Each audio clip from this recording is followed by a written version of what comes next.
partir de ma ville de Goma, en République démocratique du Congo, je crois à un Congo debout, un Congo fort et dynamique, un Congo qui a de l'avenir. Et pour arriver à cela, je vais asseoir tout ceci sur la valorisation du capital humain. Je puise cela de la grande vision de son Excellence, Monsieur le Président de la République, Félix-Antoine Tshisekedi, le peuple d'abord.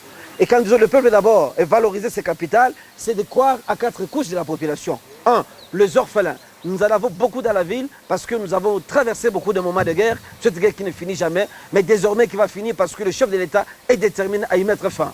2. La question des veuves. Nous devons avoir une politique conséquente pour gérer la question de ces veuves avec leurs enfants dans la ville de Goma et dans la province et au Congo dans son ensemble.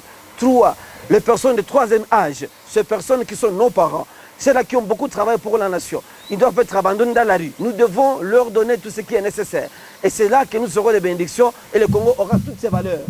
5e ou 4e, ce sont maintenant les jeunes. La jeunesse qui est au-dessus du poumon de la République, présentement et même dans l'avenir. Et là, je me dis, il faudrait que nous amenions la jeunesse à entreprendre certaines activités. D'abord, dans l'éducation, pas n'importe quelle éducation. L'éducation fondamentale. Ça veut dire aller dans les sciences appliquées, les mathématiques, la géologie, la technologie. C'est avec ça que nous saurons gérer nos ressources. Mais aussi, cette même jeunesse doit être amenée dans les métiers. Nous ne devons pas ignorer cela parce que le métier nous amène aussi des personnes qui ont des compétences, qui ont des talents, les athlètes. Et enfin, je crois aussi à la réalisation des besoins sociaux de base. La satisfaction de ces besoins, c'est notamment le logement, c'est l'électricité, c'est l'eau, c'est l'éducation, c'est la santé.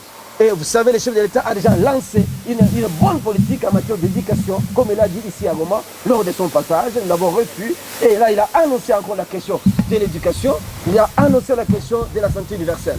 Je crois en ces éléments-là. Et en allant dans cette ligne, j'essaierai en train d'apporter un plus à l'action de son Excellence, Monsieur le chef de l'État, à qui je souhaite un plein succès pour son 2e mandat qui est déjà en la porte.